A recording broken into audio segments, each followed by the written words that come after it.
My name is Aristotle Papanikolaou. I'm a professor of theology here at Fordham, and I'm co-founding director of the Orthodox Christian Studies Center, together with my colleague and friend, Dr. George Dimakopoulos. I'm here just to facilitate the kind of movement of the program. But before I do that, I want to do a couple of things. I want to give express my gratitude to Liz Manigan and her team. Thank God Fordham has them because they are really the best planning team in all of Manhattan. So we're very grateful for all the hard work they put in to everything that they've done in terms of planning. So Liz and Rosario and I don't know. Okay, that's it. So, all right. So we're very, very grateful. I also want to acknowledge the presence of Mrs. Mary Jaharis. Mrs. Mary Jaharis and her late and really beloved husband, Michael, were among the first supporters, both in terms of moral support, in terms of financial support. They generously funded the Archbishop Demetrius Chair in Orthodox Theology and Culture, which I have the great honor of holding. I've said this before, Mrs. Jaharis, that you and Mr. Jaharis believed in us when we most needed to be believed in. And we're always very, very grateful for the faith that you have showed in us. You've been a great friend to my family. You know, my father held you and Michael in such great esteem. You've been a great friend to Fordham and a great friend to our center. And I'm very, very happy to see you here. Thank you for coming.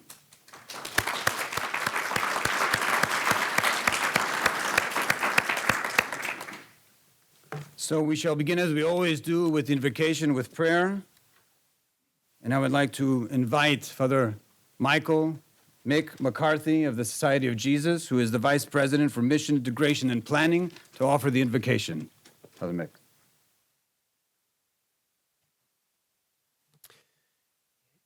In a famous passage in his work on the Holy Spirit, St. Basil the Great notes that the highest of human desires is to become like God, and that we do that through the working of the Holy Spirit, which he compares to light. When a sunbeam falls on a transparent substance, he writes, the substance itself becomes brilliant and radiates light from itself. So too, spirit-bearing souls, illumined by the Holy Spirit, finally become spiritual themselves, and their grace is sent forth to others. So let us pray. God most holy, give us spirit-bearing souls, so that we may become like you and radiate your light in a world in need. On this night when we celebrate Orthodoxy in America, deepen our gratitude for the ancient faith, wisdom, and holiness you have bestowed on your churches of the East. And on this night, help us remember that always, from east to west, from the rising of the sun to its setting, you have gathered a people to yourself, so that to your name may be given praise, honor, and glory. Amen.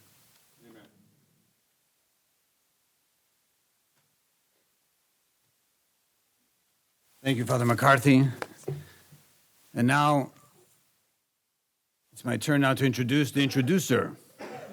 And it's my pleasure to introduce Peggy Nicholson, who's the Executive Director of the Jaharis Family Foundation, who will introduce our speaker for the evening.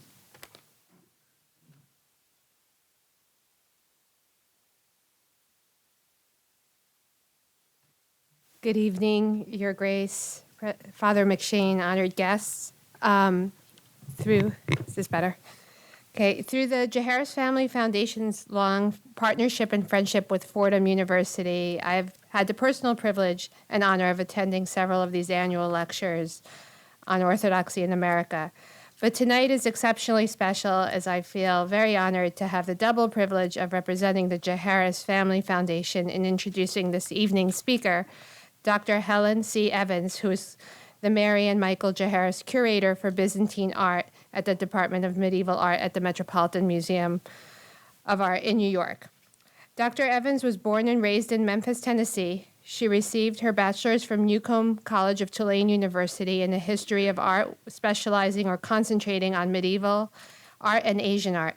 She completed her master's and PhD at the Institute of Fine Arts, New York University in New York, with concentrations on medieval art and Asian art.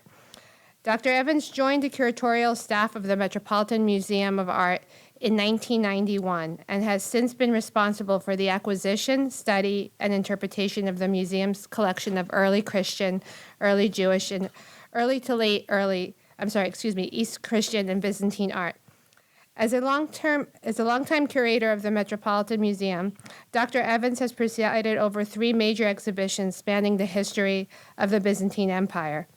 She is best known as the curator of the Metropolitan Museum's 3 major Byzantine exhibitions: The Glory of Byzantium, Art and Culture of the Middle Byzantine Era in 1997, Byzantium, Faith and Power in 2004, covering the years from the restoration of a native Byzantine dynasty through the fall of Constantinople and the first century of the Ottoman rule over the renamed capital, Istanbul. And most recently, Byzantium and Islam, Age of Transition, which took place in 2012. Both The Glory of Byzantium and Faith and Power were named major cultural events of their respective years by the New York Times, and one of the top 5 shows of their years by Apollo magazine. And the exhibitions contained many items that had never left their home country, nor had been exhibited ever in the U.S. In between mounting these first 2 exhibitions, in 2000, she installed the Mary and Michael Jaharis galleries of Byzantine art at the Met, which were the first galleries dedicated to Byzantine art in a major art museum. And these galleries were later expanded in 2008. And if you haven't seen them yet, I highly recommend visiting them. Most recently, Dr. Evans curated the Armenia exhibition at the Met, which is currently on view till early January. This is the first major exhibition to explore the remarkable artistic and cultural achievements of the Armenian people in a global context over 14 centuries. In conjunction with the exhibition, Dr. Evans is also currently appointed as the Nikit and Eleonora Ordangian Visiting Professor in the Department of Middle Eastern, South Asian, and African Studies at Columbia University for this current semester, fall 2018, where she is teaching a course on origins of Armenian art. In addition, Dr. Evans has written numerous scholarly articles and co-authored catalogs and exhibitions she organized at the Met, as well as at the Morgan Library, the Walters Art Museum in Baltimore, the Benaki Museum in Athens, and the Foundation Pierre Giannata in Switzerland. She is president-elect of the Association of Art Museum Curators and vice president of the International Center for Medieval Art. Dr. Evans also serves as the chair of the board for the Mary Jaharis Center for Byzantine Art and Culture at Hellenic College Holy Cross. Dr. Evans has taught at the Institute of Fine Arts at NYU, at Columbia University, the University of Chicago, and Oberlin College, and she has lectured extensively throughout the world, through Europe, America, and Middle East. She is a mentor and inspiration to many students, interns, art curators, Byzantine scholars nationally and internationally, and she even coordinated the first ever Family Day celebration dedicated on Byzantine art at the Metropolitan Museum of Art, which my kids enjoyed greatly, and many families were there to enjoy.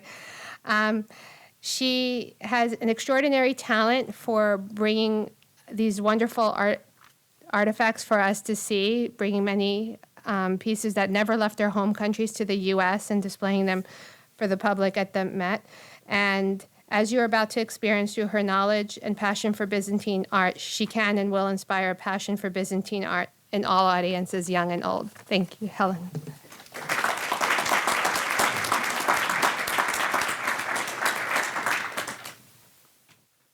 It is always wonderful to work with Peggy. So thank you very much for the lovely introduction.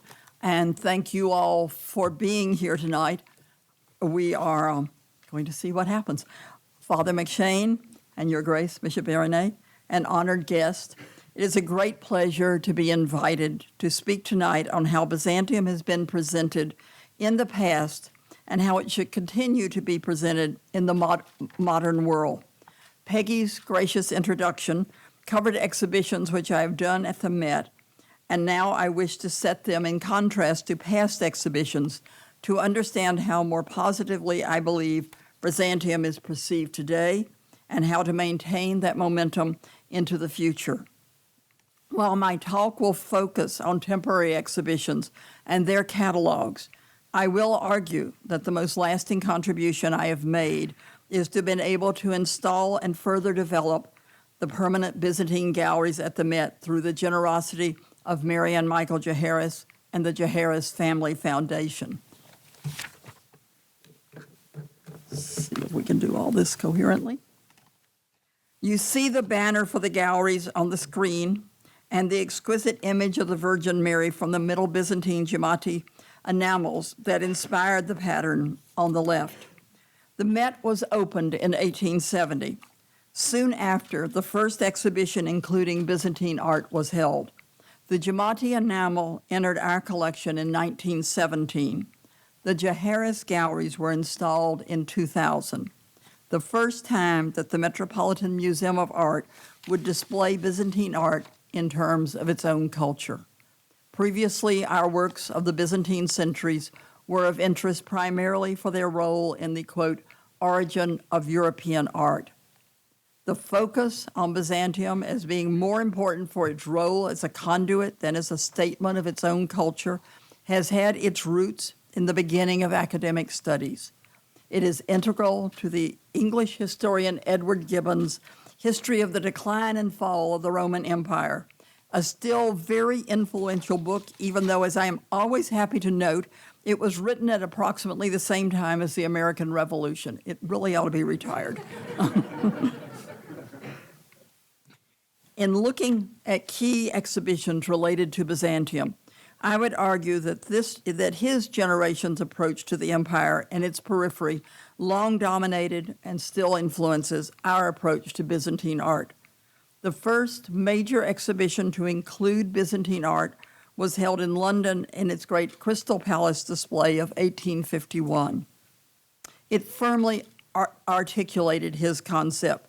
M. Digby Wyatt, the first Slate professor of fine art at Cambridge University, wrote then that Byzantine art should be understood as, quote, a link between the classical and Gothic styles.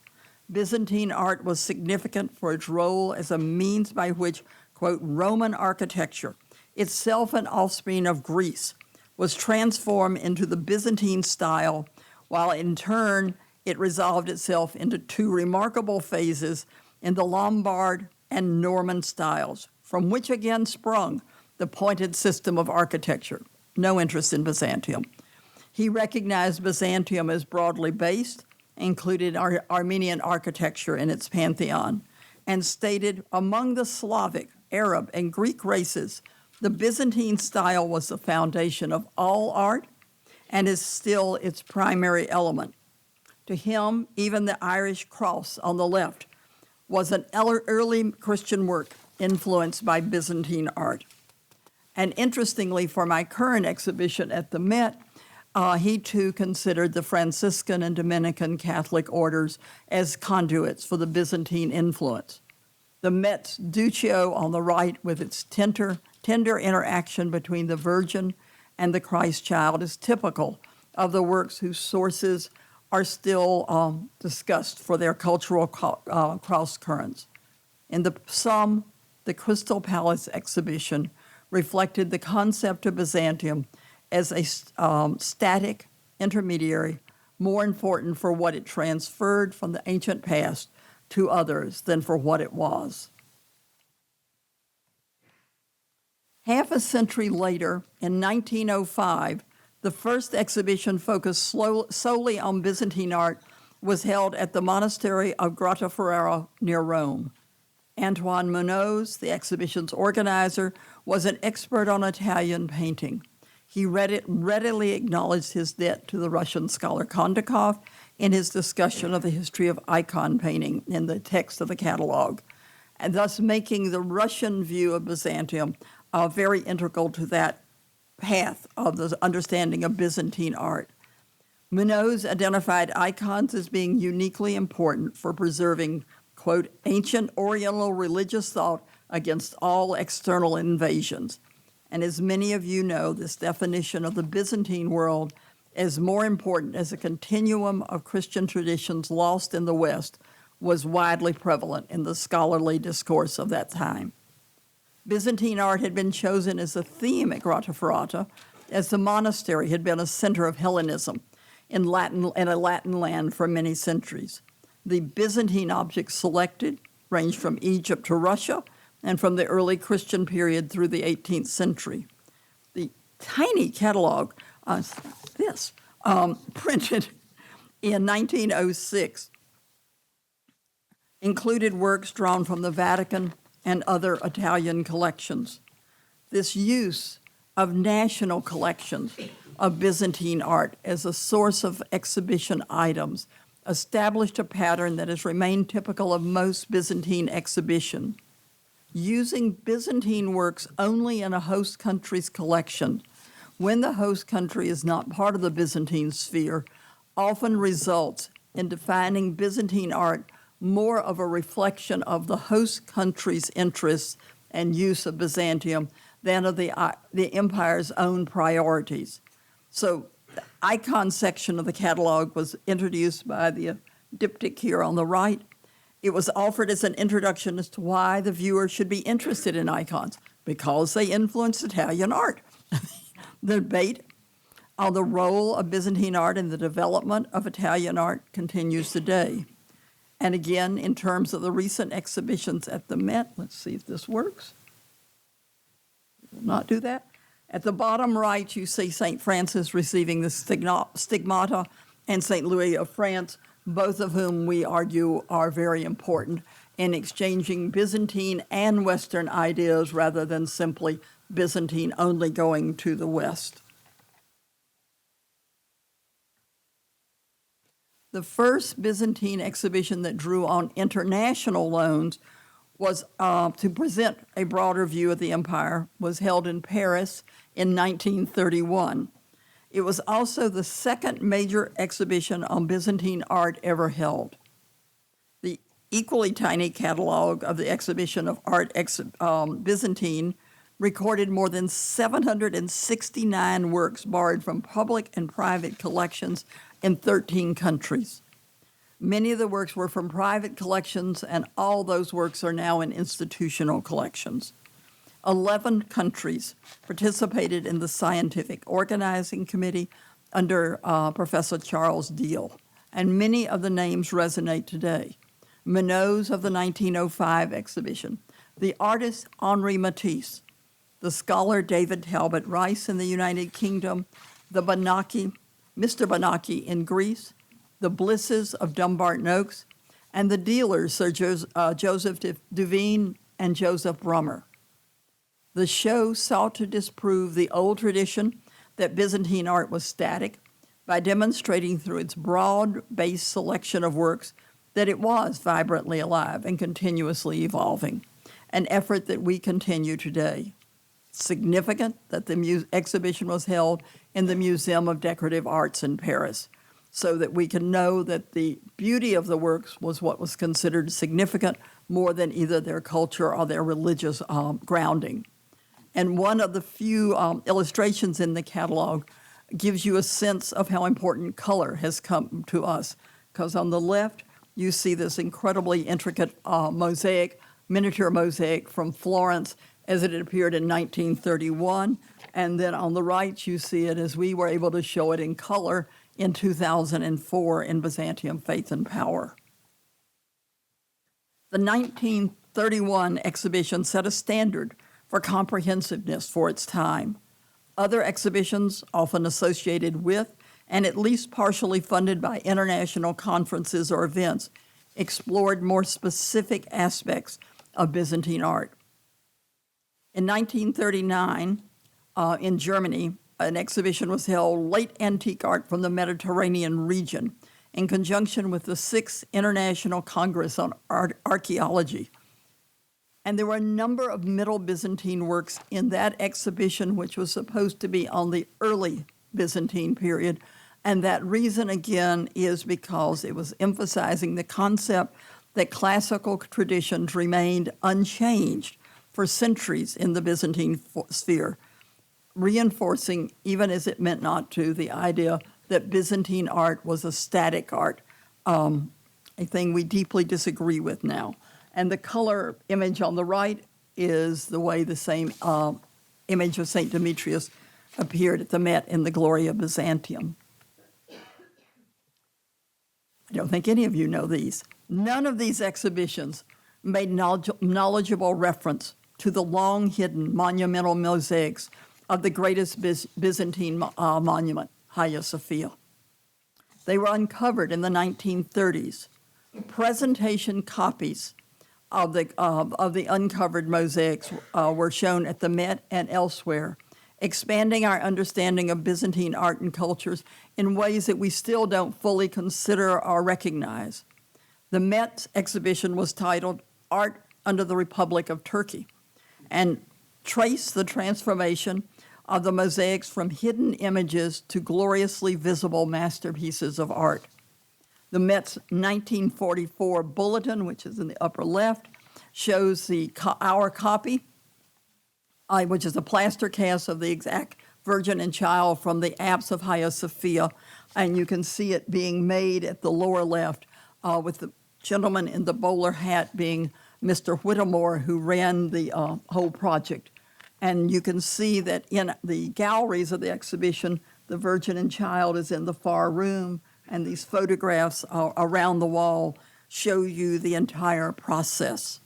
In the bulletin, Professor Charles Rufus Maury of Princeton University took a first step in considering the role of the mosaics as part of Middle Byzantine art, and his words show how fundamentally their restoration altered our perception of Middle Byzantine art. He wrote, quote, "The classical archaeologists who clear away what they call Byzantine filth keep on using the term until they reach below the strata of the 4th century AD. But the average art of the Eastern Mediterranean from the 4th to the 7th century was something quite different from what we see in the great copies of the mosaics at Hagia Sophia, at the Metropolitan Museum.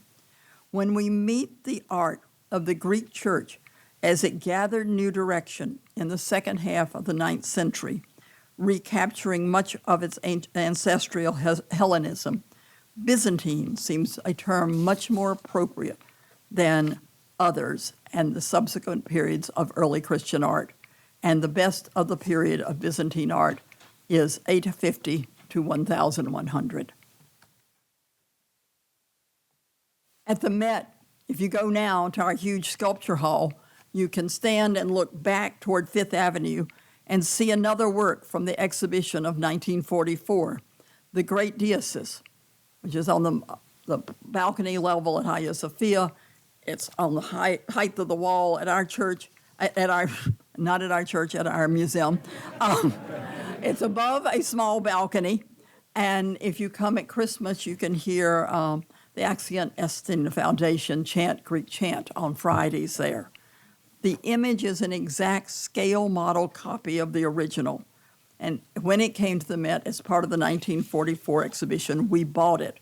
You can see its scale here on the lower right, because that's Mr. Green who did the painting, and he's standing by just the head of John the Baptist as it was being painted in an unrolling process. Today, all books on Byzantine art assume knowledge of the mosaics, which were first uncovered by the Facets brothers in the 19th century. But the reality of their splendor and grandeur was only revealed in the 1930s and made widely known at the end of the Second World War through exhibitions like the one at the Met and elsewhere. In the immediate post-war years, another major exhibition on Byzantine art was held in America.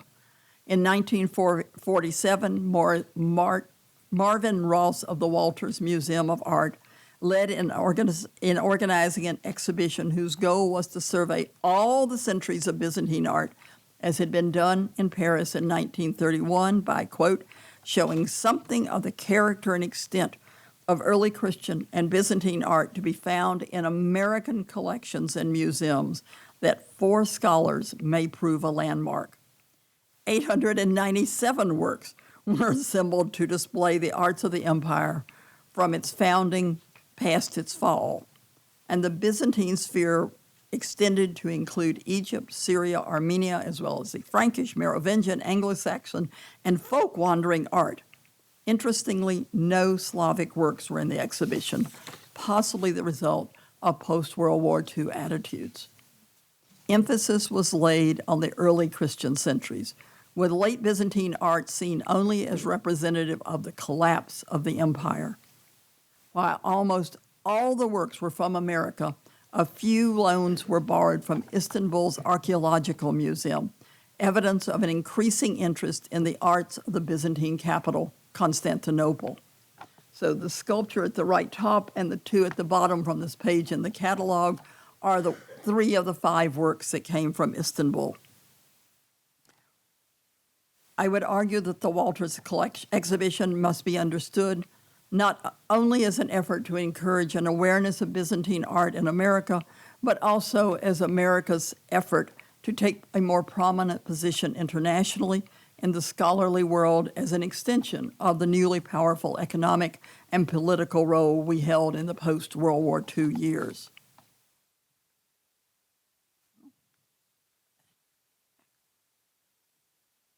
Another exhibition, again based on a national collection, was held in Paris in 1958, Byzantium and Medieval France.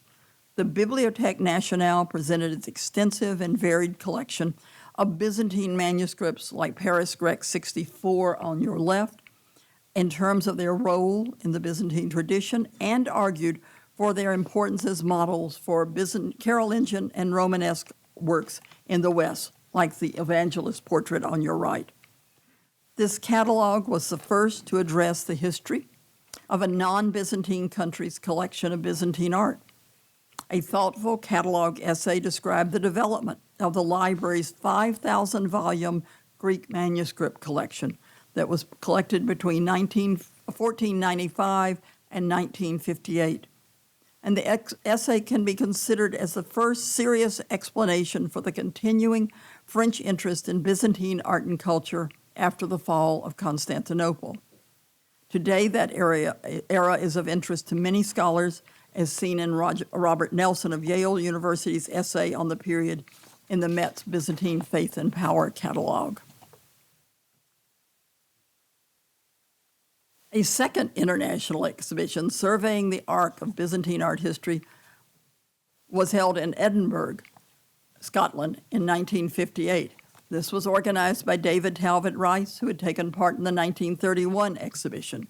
It had 247 works and presented a more sympathetic view of the later Byzantine era.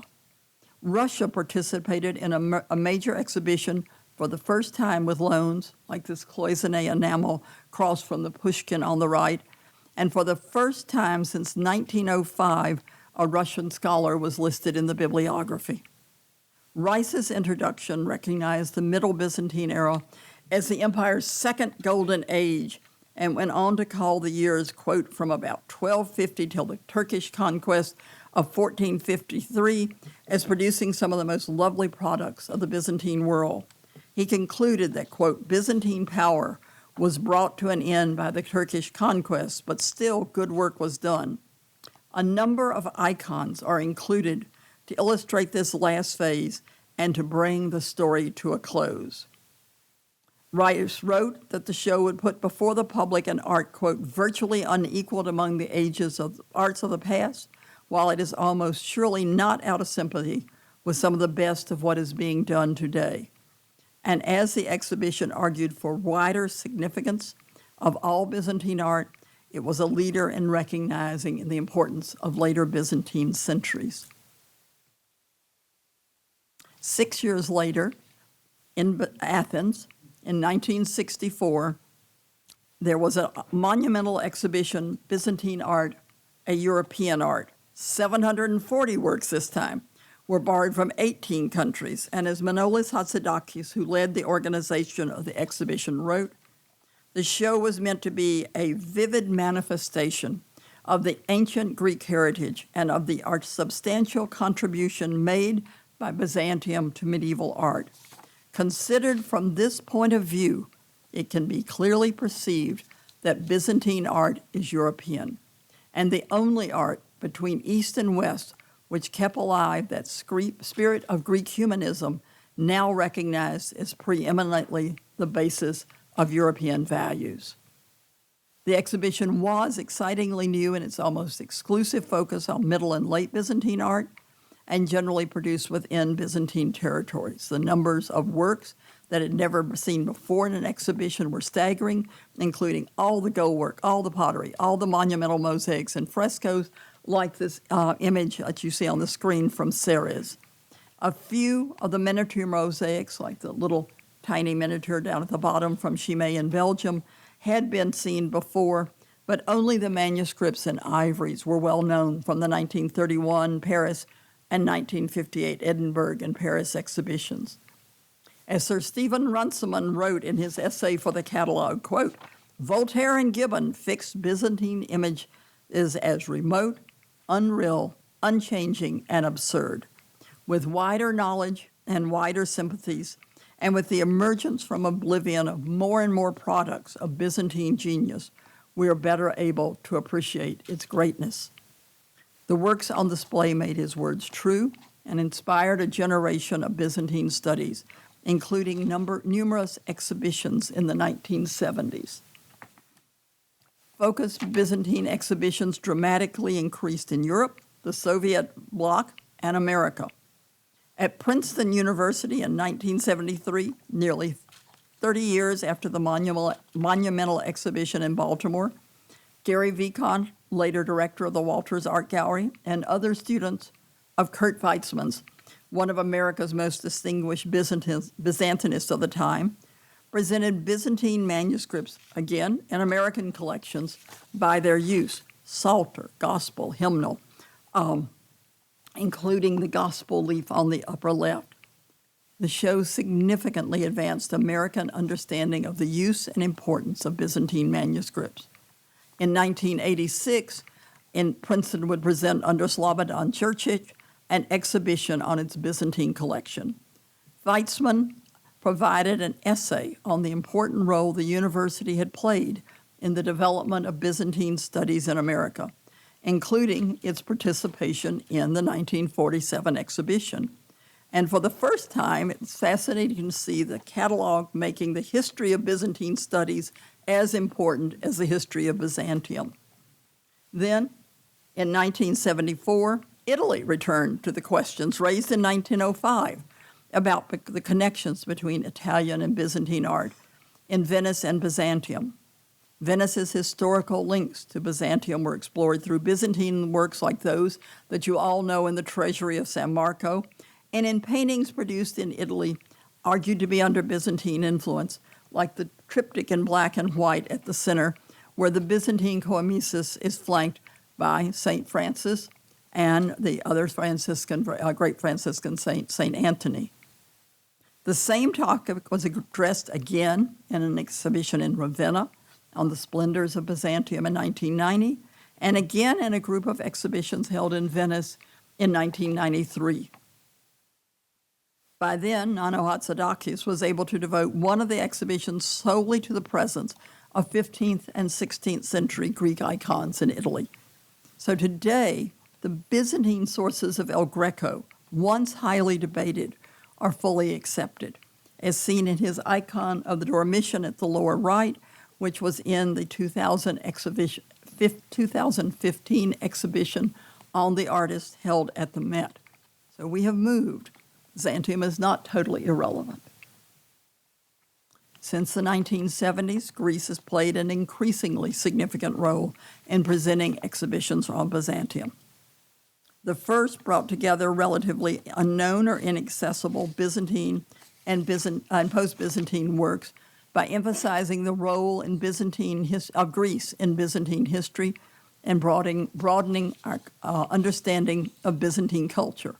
So in Athens in 1976, Byzantine murals and icons displayed recently rescued frescoes like the monumental one on the upper left.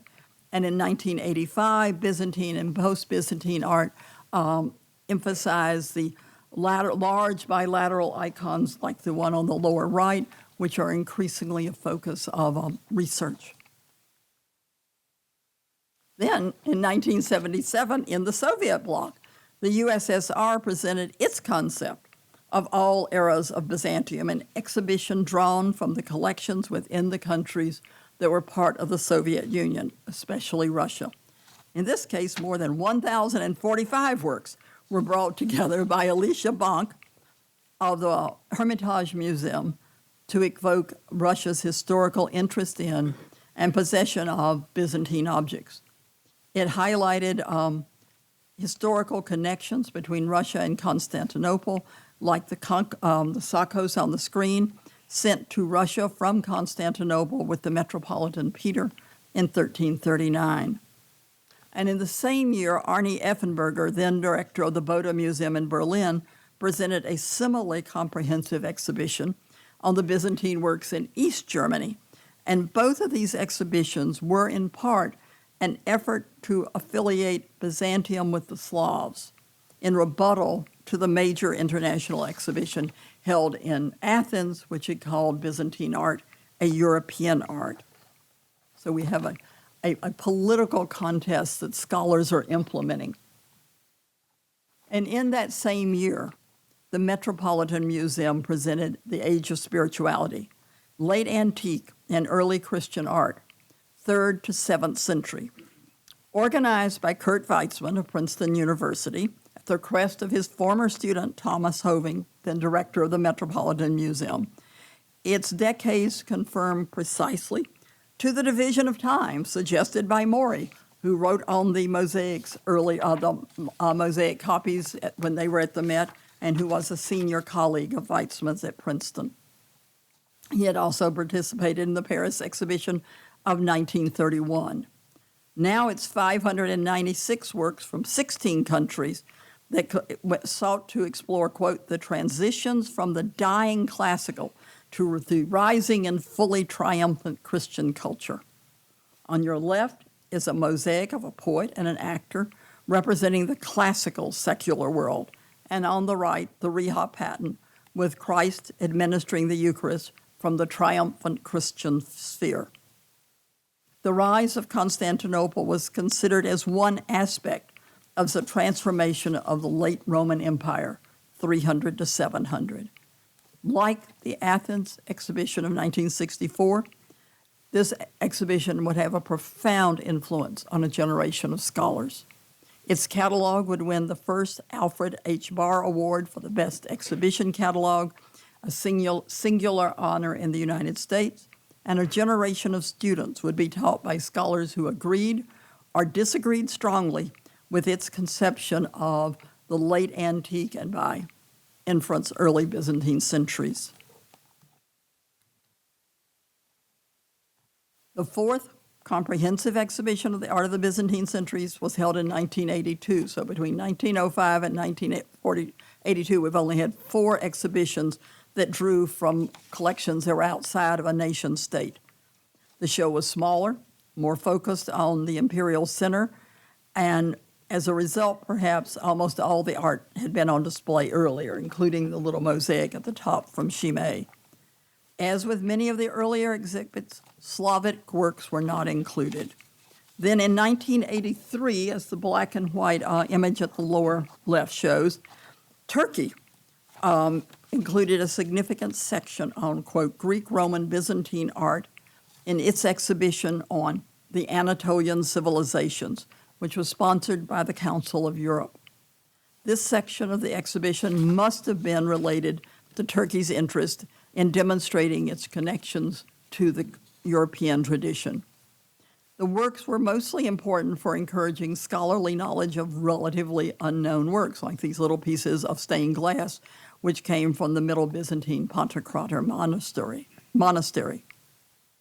And then in the 1990s, a comprehensive surveys of Byzantium based on national collections exploded. Yannick Duran of the Louvre presented more than 400 works in Byzantine art in the public collections of France in 1992, including this great silk on the right. Like earlier exhibitions, it too surveyed the arc of Byzantine art history. Most of the works were from the early and middle Byzantine eras, with many representing the role that France played in acquiring works from the imperial territories during the Crusades. The whole revealed the extraordinary wealth of Byzantine treasures in France and the histories of their arrival there. In 1992, an exhibition on Russian art, so we have moved east for a moment, was held in America at the Walters Art Gallery. Gates of Mystery, the Art of Holy Russia, was based on loans from the State Russian Museum in St. Petersburg, and it traveled to Greece in 1994. The installation there displayed the differences between the Byzantine tradition and that of its Orthodox neighbor to the north. In stressing the differences between the cultures, issues of how the Byzantine Holy Trinity icon on the left would be reworked by Rublev in Russia, or how the Byzantine Hesychast movement would influence the image of St. Cyril of Belozersk on the right, were ignored. These are topics that I returned to in the exhibitions held at the Metropolitan Museum in 1997 and 2004. In 1994 also, the British Museum held an exhibition, Byzantium Treasures of Byzantine Art and Culture from British Collections, organized by David Buckton, that continued primarily to be an exploration of national tastes in defining a culture's understanding of Byzantium. A number of the works, like this ivory carving of the Archangel on the left, reflected the British interest in the empire at its height under the Emperor Justinian. The symposium held in conjunction with the exhibition was devoted to the British response to the empire. And then in 1996, you had a similar exhibition with similar goals, but on the works in the national collections of Scandinavia. There were also a number of smaller exhibitions that drew up on the further aspects of Byzantine culture, and the most important was Treasures of Mount Athos, which is represented on the right with this gorgeous chalice. It was held in 1997. It provided all of us who are women with opportunity to see works that we never otherwise are going to get to see, and it was a wonderful exhibition in Thessaloniki. And then in 2009, Treasures from Mount Athos were also shown in Paris. So it certainly broadened for the sexually diverse audience in this room access to information that we normally can only look at in photographs. And it was in 1997, a few months earlier, that the Met held the exhibition that I curated, the first exhibition on Byzantium held at the Met since Age of Spirituality in 1977. The Glory of Byzantium, 843 through 1261, grew out of my dissertation research on the Middle Byzantine period and my interest in the character of the art of the center and its interaction with the periphery, as well as my desire to demonstrate that multiple centers of the empire produced significant art, not just Constantinople, because in all these earlier exhibitions, anything that was really outstanding almost invariably was called a work from Constantinople. 24 countries lent me 344 objects to display the finest arts of the empire, their dispersal beyond its borders through diplomacy, trade, looting, and the response of those on the periphery of the empire and beyond to the at times overwhelming artistic, political, and intellectual superiority of the empire in the Middle Ages. The fundamental goal of the exhibition was to obtain public and scholarly recognition of the greatness of the arts of the Middle Byzantine era through the presentation of a body of magnificent, powerful works that people could not ignore. So you see the entrance gallery on the left where you paraded past a long row of silver processional crosses And if you look at the far left, you'll see the mosaic, the fresco that was in the 1970s exhibition in Greece that we were able to borrow. The fathers of the Holy Monastery of St. Catherine at Sinai were the most generous lenders to the exhibition. They agreed for the first time in their long history to lend 10 of their most important Middle Byzantine works to the exhibition. Those loans, including my favorite, the icon of the Holy Ladder on the right, offered important insights into the role of religion during the period. I would like to note a point that was of great importance to those of us working on the show. We presented the objects in the exhibition as often as possible using the terms of the Orthodox world. Icon, not painting or ivory plaque. Anastasis, not descent into limbo. We sought to view the world as if we were standing in Constantinople, not Paris or London or Berlin. It is a subtle issue, but one that I think added immensely to the sense of being within the empire as one passed through the exhibition or read the catalog. More than 400,000 people attended the Glory of Byzantium, which, as Peggy said, was widely recognized as a significant show. And one of the side effects was suddenly newspapers used the word Byzantine in a more positive context, in the United States at least, so I hope also outside of the United States. Immediately after the Glory of Byzantium, other loan shows were held in Germany, exploring issues of iconography and interaction with Europe. And then in 2000, Russia presented Sinai, Byzantium, and Russia at the Hermitage. Yuri Pianitsky organized a comprehensive display of Russia's view of its connections to Byzantium, especially through the monastery of St. Catherine at Sinai. So I have put St. Catherine's earliest Vita icon on the screen. The exhibition offered new insights into the relations between Russia and the Orthodox Church, especially under the Ottomans, and displayed a number of post-Byzantine Russian works in a new context. Greece, too, would hold several international shows at the turn of the millennium. Each focused new attention on specific aspects of Byzantine culture and theology. In 2000, the Benaki Museum presented a major study on the iconography of the Mother of God. The catalog, with its tightly focused exhibition and many important loans, has become a basic textbook. And then later in 2001, a complementary exhibition on Christ was presented at the Byzantine and Christian Museum. Both shows displayed generous loans from the Holy Monastery at Sinai. So the Mother of God had this wonderful mosaic icon, early icon of the Virgin and Child enthroned, and the Byzantine and Christian Museum had the great Pantocrator from Sinai. So they're just fantastic icons. Then in 2001, to give you a landscape, three coordinated exhibitions were held in Athens, Thessaloniki, and Mistra under the aegis of the Hellenic Ministry of Culture. These two were exciting in their use of international loans in conjunction with Greek collections to offer new insights on Byzantine life. Mistra, seen here, made vivid its role as an important center of the late Byzantine world through its own intimate exhibition and the restoration and installation of its historic sites. Athens sought to address the political character of the state. Thessaloniki considered daily life within the empire, presenting many previously unknown objects. And then in America, two exhibitions extended the consideration of daily life. Antioch on mosaics at the Worcester Art Museum in 2000, and Byzantine Women and Their World in 2003 at Harvard.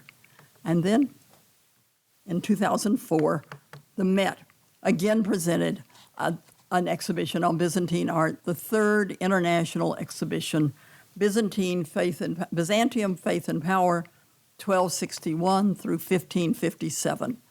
In it, we sought to demonstrate that even as the empire fell politically, Its art remained vibrantly alive and significant for its innovations within the Byzantine tradition and for the influence of what was being made beyond the borders of the empire. 355 works came from 30 countries to depict the artistic arrival among these satellite states within the Byzantine sphere, aspiring to be the new empire of the Romans. And as Peggy noted, it opens with the restoration of Constantinople to its own people under Michael VIII Palaeologus in 1261, and it concluded in 1557 when the empire becomes called Byzantium by a German scholar, Hieronymus Wolff. And you see the entrance gallery to the exhibition.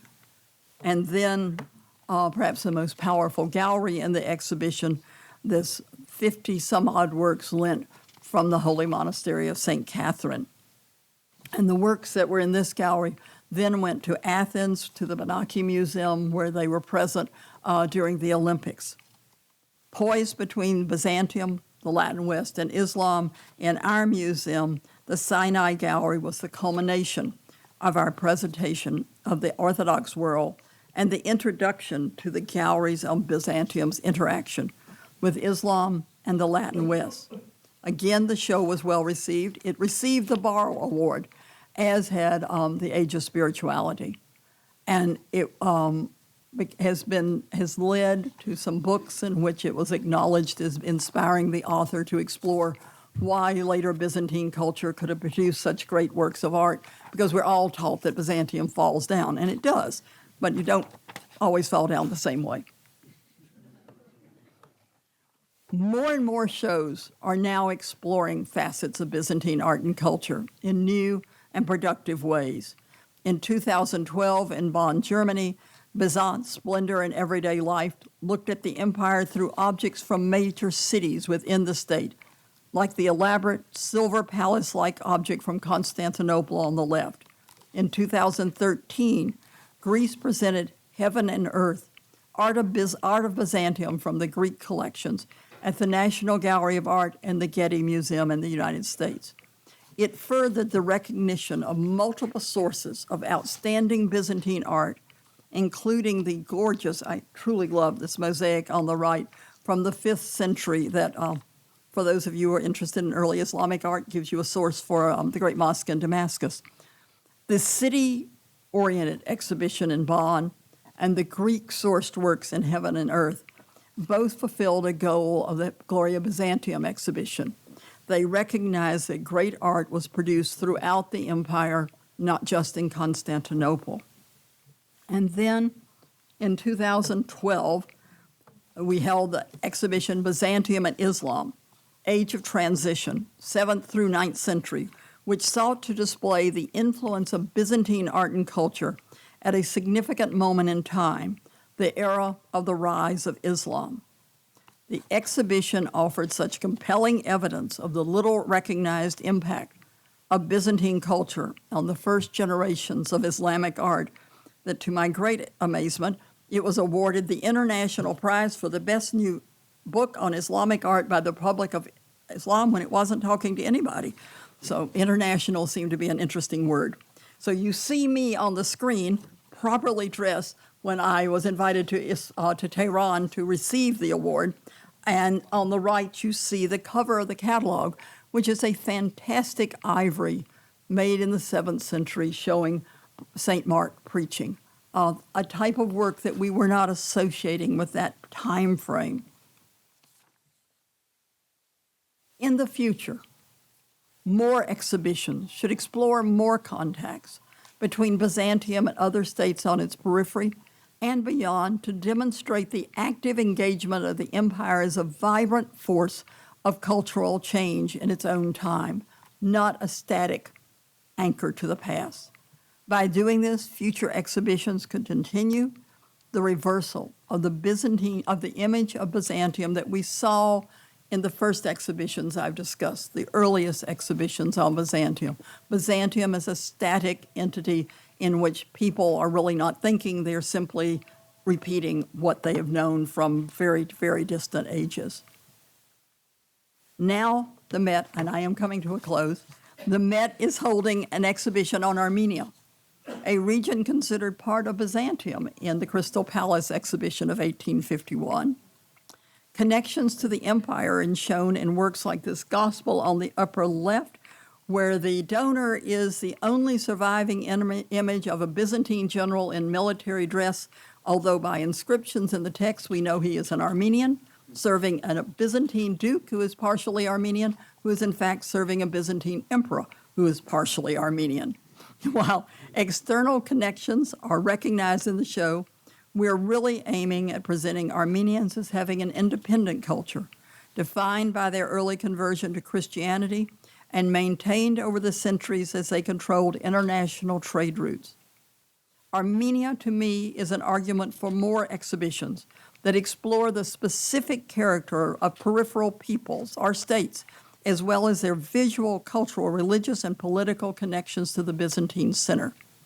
The result would recognize the complexity of the word Byzantium that has long been seen as a singular in contrast to the multiplicity of the Latin word West. They're both multiplicities, and both should be recognized as such. So in conclusion, exhibits over the past century have encouraged awareness of the quality of Byzantine art. They began considering its little-known works primarily as a way to view the past, a fossil of earlier high cultures and early Christianity.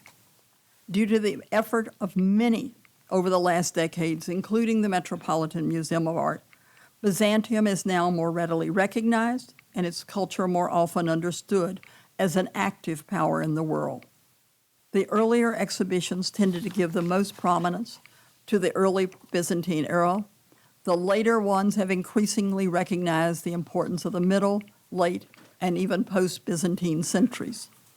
In 1997, the reviewers of the Glory of Byzantium often opened their reviews saying how delighted they were to be presented with such exceptional works, as Gibbon had described the state in his Decline and Fall of the Roman Empire as completely moribund, and so they had expected very little.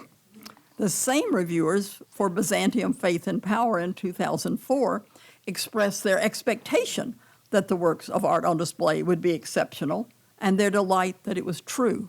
Now, most positively, reviewers simply expect works of the Byzantine sphere to be of interest and relevance to their world. Each of the exhibitions I have discussed, including those that the Met has presented, have had a lasting impact on their time, encouraging greater interest in Byzantium in its widest context. Today, as we understand and present the Byzantine sphere and its faith as a complex cultural driving force, not a fossil of the ancient past, more exhibitions should explore more aspects of the empire's culture and its expansive cult connections to further our understanding of its central role during the medieval centuries. But as I said at the beginning, I have come to believe that in many ways, the most important exhibition presented at the Met is the permanent collection, displaying Byzantine art in the Met's Mary and Michael Jaharis galleries. A Greek colleague told me when the galleries were opened that they were the first Byzantine galleries in any major museum outside of Byzantine lands. A fact I just never thought of. The ability to come to the museum to see the many facets of Byzantine culture recognized on their own terms and for their influence on the West and the East makes the authority of the empire real to all who visit and or teach in our galleries. Through the galleries, all the exhibitions on Byzantium that the Met has presented remain alive as they do through the ability, a plug, to download all their catalogs on our Met website for free. So go do that. I hope that the exhibition in the galleries, the exhibitions that we have held, will lead to many more in the future, opening new doors to aspects of the Byzantine world. Thank you. Can we take a few questions? Sure. Do you mind? No.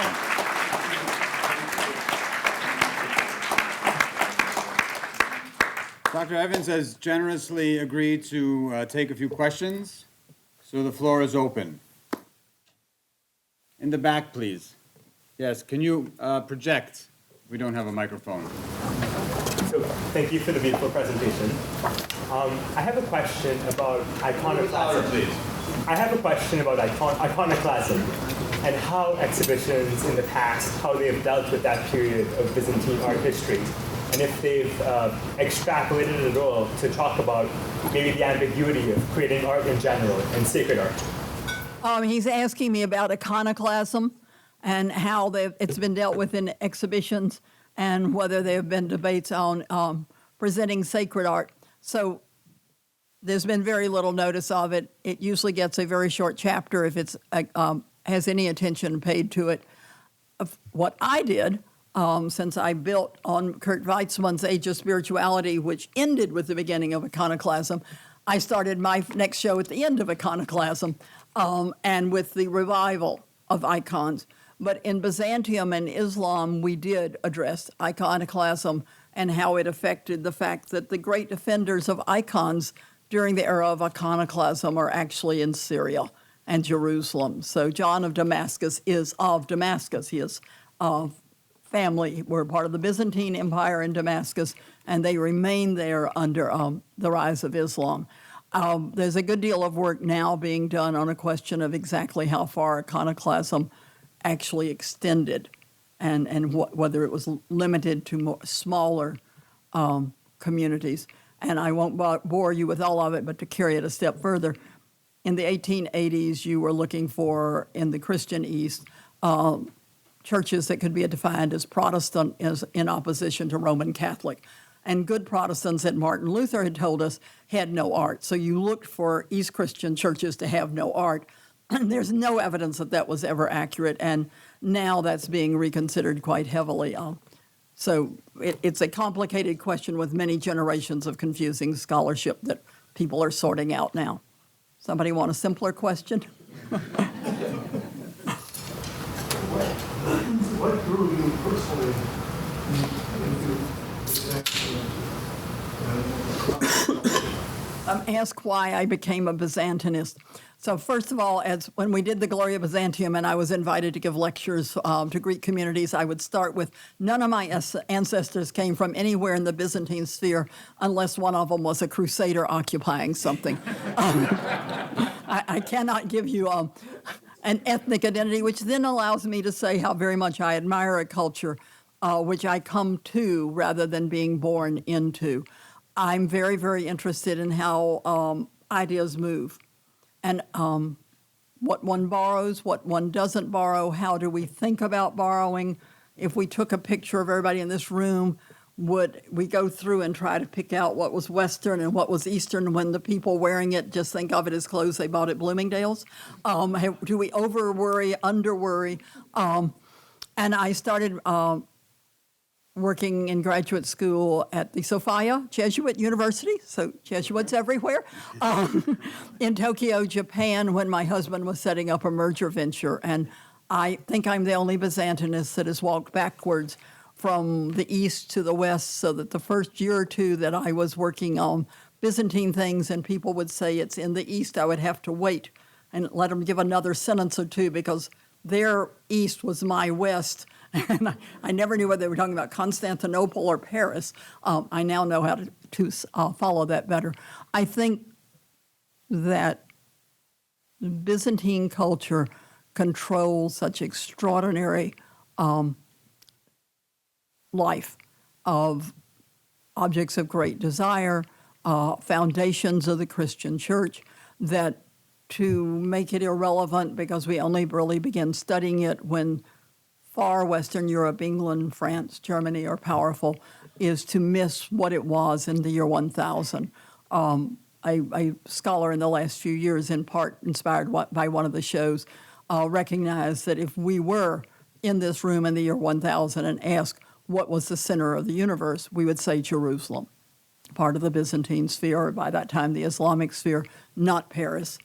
Today, we would not make that same claim, but it is a change of centuries that we need to unpeel and get back to the original idea.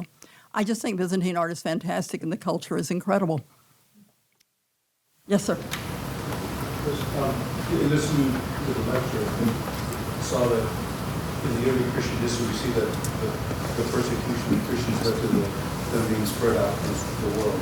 And not just listening, now the art being spread out through the world. So as Byzantine art was part of it related to looting, different crusades or communism or different political situations throughout the centuries, it's brought this message, I guess, to the world. Has it negatively affected the places where its origins are from? In the sense of, like in Turkey today, where many Christian places where the arts were taken out, or from Cyprus, or during the time of communism in Russia and so forth. Was there a reversal in Byzantine identity in those places? I'm going to try to answer the question, which I think at its simplest is, as Byzantine art was spread around the world by conquest of others, how does it affect those who lost it? In my travels now in the former Soviet bloc, I think you have more intense Christianity, not always knowledgeable, but intense, than you have pretty much anywhere else in the world. Many years ago, the Dalai Lama, I'll hide behind him, said that Tibetan Buddhist works that were being destroyed by the Chinese, that his people should get them out and let them go out into the rest of the world, because then more people would know not only about the people being persecuted, but about the religion. And in fact, Tibetan Buddhism has become increasingly powerful around the world. I think that to be where it's destroyed is horrible. No community wants to be in Aleppo now. But I do think in a way it's like a ripe fruit, and the destruction of the fruit is in many ways bad, but the seeds spreading out have results that make me a Byzantinist. If everything that was ever made in Byzantium was still where it was made, I probably would never have had an opportunity to know about it. So I grieve incredibly for anything that I see that once was, but I don't know that it is altogether in every way as devastating as we feel like it is. Can I ask you a quick question? Sure. Sorry, MC's privilege. So you talk about the power of exhibits to change perception. Mm-hmm. Is it changing the perception at the popular level or at the scholarly level? Because I often feel that with exhibits, the exhibits are expressing the scholarly kind of state of the question. So are the exhibits themselves, again, are the exhibits changing more at the popular or at the scholarly or both? So I would tell you that I do exhibitions to do two things. So I cannot speak for everybody who ever does an exhibition. But when I started it with a museum's education department, the woman in charge of it said, we're having children come into this museum who have never been into something like this before. The main thing you want to do on their first visit is to make them feel like it's okay to come into a museum. And then you can worry about whether you're teaching them the nuanced difference between Renaissance art and modern art. I do exhibitions in the hopes that someone who knows nothing about the glory of Byzantium will walk through it dressed just as well as you are, and not read any of the labels. And when he stops in a room in which every single image shows Christ, won't say to his wife, who were these Byzantines? Did they live before or after Christ? Which a gentleman did. I still remember him. I was in the room. Another man stopped in front of the Bulgarian works and said, I didn't know they could read and write. I want people who know nothing to get some awareness. At the same time, I consider every exhibition I do to be a leader in scholarly knowledge. I want every one of you who considers yourselves a scholar to come through and leave knowing something or thinking of something in a way that you haven't done it before. I would be appalled if I thought I had done an exhibition called, here's a book, it's nice, I'm putting it on display at the Met. So you're trying for both. The general public actually is so unknowing that whatever you tell them, they think is a fact. So you don't want to lie to them, but you don't want them to leave like that man. I just don't see how he got halfway through a show that opened with crosses and couldn't figure out it was after the life, at least somewhere in the life of Christ. He was incredibly well dressed. I'm sure he had a Nobel laureate in something, but not in Byzantine studies. Does that help? That helps. Thank you very much.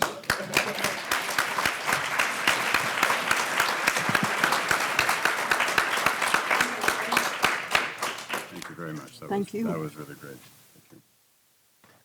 And now it's my great pleasure to announce someone who has also been a friend, not simply to the Orthodox Christian Studies Center, but really to the Orthodox Christian community at large, someone who has kept Fordham's tradition of friendship with the Orthodox community very, very strong. And of course, I'm speaking about the Reverend Joseph M. McShane of the Society of Jesus, the president of Fordham University. Thank you very much, Kelly.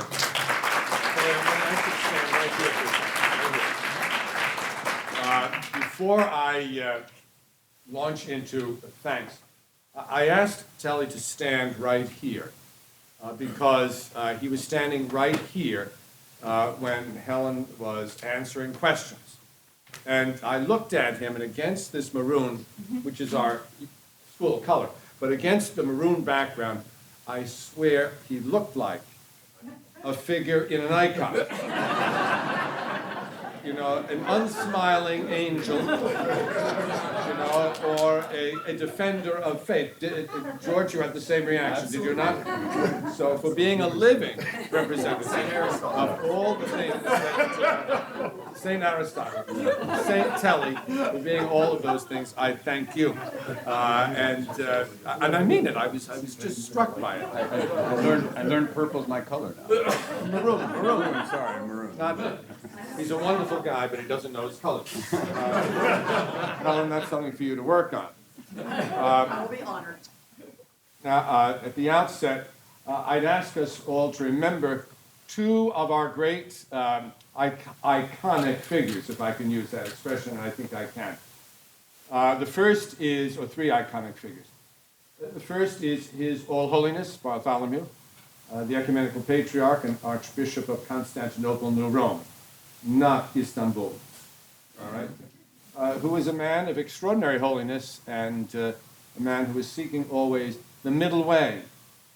And I think that we learned a lot from Helen tonight about, you know, the Byzantines, the Orthodox, really are bridge people. And they seek a middle way, and they create a middle way, sometimes at great cost to themselves, as we see with His All Holiness. So I'd ask us to remember him in our prayers. He is very close to Fordham, and we love him dearly.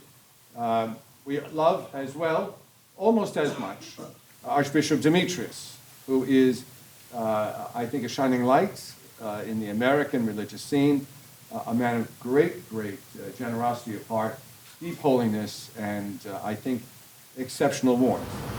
So those two. The third, frankly, I'd ask us all to remember in prayer an iconic figure for all of us who are gathered here tonight, and that is Michael Jaharis. Michael Jaharis was one of those exceptional people that you meet and you never forget.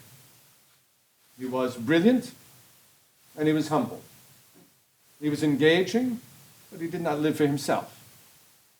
Michael Jaharis was somebody who lived to be generous and who created the opportunity for Byzantium to come alive again and for the Greek Church to dream great dreams for the role that it would play in the world. And I say that in the presence of the fourth iconic figure first, and that's Mary Jaharis, who has carried on. She was the inspiration for her husband. She really was, and he was very forthright about that. And she has carried on his work and created a legacy of even greater, I think, richness than was achieved during his life, and he would be very, very delighted with that. And Mary is much like Michael. very, very small, very understated. In the middle of the lecture, she turned to me when this image appeared. And she said to me, "Would you mind if I took a picture?" Mind if you take a picture? Surely, Mrs. Jaharis, you are kidding. So I asked Helen if she would be so kind as to give you the slide deck for tonight's lecture so that you would have all of you, right at your beck and call, without her worrying about whether you're downloading from the Met's site, all right? Which, as you know, she sees as something approaching sin, and that we would not want that to be the case. One of the reasons Mrs. Jaharis, it's a wonderful thing to sit next to, because she would ooh and ah, she would gently tell me what was good.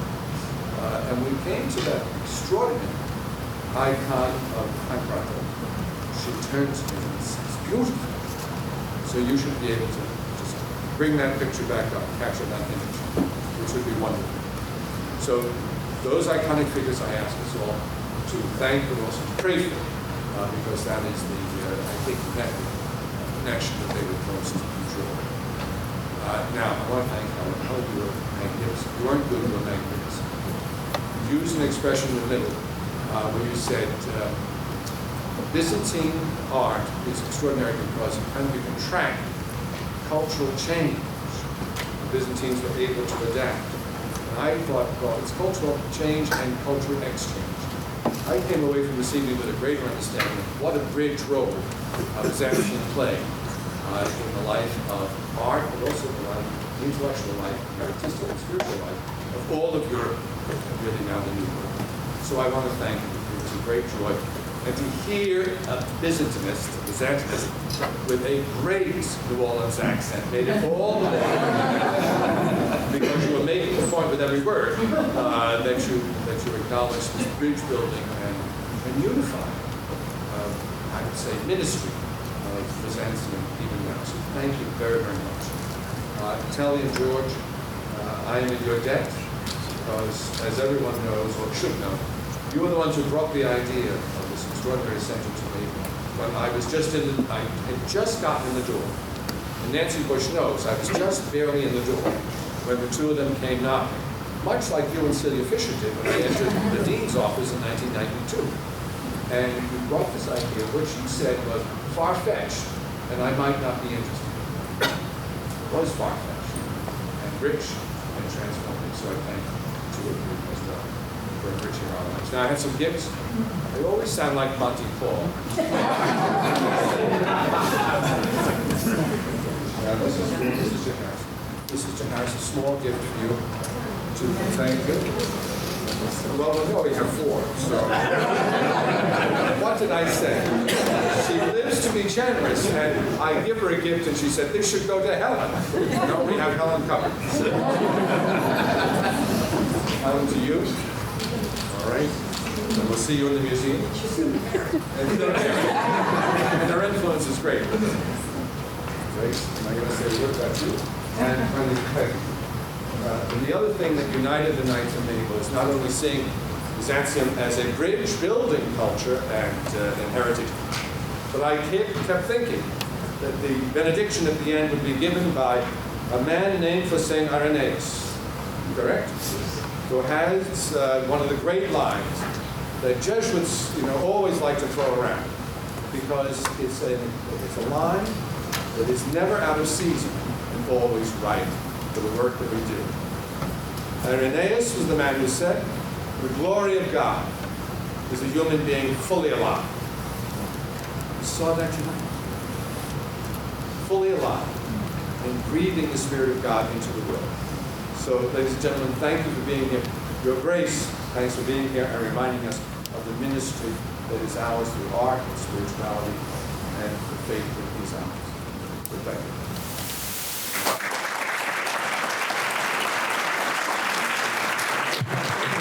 And we will be ending with prayer and benediction. And before I invite Bishop Irin to come up, please stay for the wonderful reception that has been prepared for all of you, and which will begin right after the benediction. Please make your way towards the back after our prayer. So it is unfortunately, in the program you see that His Eminence Archbishop Demetrius, who has never missed one of our lectures, is supposed to give the benediction, but he was called to officiate at a funeral in California and sends his regrets.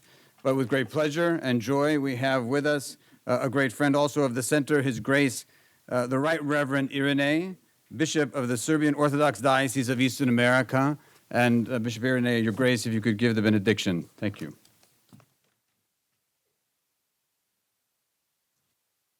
Thank you very kindly, Telly. After an evening like this evening, I marvel by going back to the beginning and very grateful to Father Michael for introducing his own invocation with a thought from St. Basil on the Holy Spirit as it relates to light. Light is critical to us in Orthodoxy, especially in view of the arts, because everything must not only be imbued with light, but it must be its own source of light. Because everything in Byzantine iconography and architecture must not serve to bring heaven down to earth, but rather elevate earth to heaven, thereby becoming its own source of transfiguration. And by becoming its own source of transfiguration, beauty becomes an event. And this evening, I think, our marvelous speaker, Dr. Helen Evans, managed to prove beyond a shadow of a doubt that her exhibits and all of the exhibits of which she so eloquently spoke truly made beauty an event for all to come, those who had the knowledge to understand and those who would merely encounter them. I pray that what she has presented this evening will serve as it is inscribed on the National Archives in Washington, D.C., where the past becomes prologue to the future. May our past in common, the bridge that we have in common, truly be a prologue to our future in common, where beauty will always be an event. And in praying, one must ask themselves a question: how should I approach this lecture, the slides that we have seen, when we return home and stand before our own icons and pray? Bailey, in his treatise on iconography, said, when you approach an icon, you must approach it as though it were royalty. You never dare to speak first.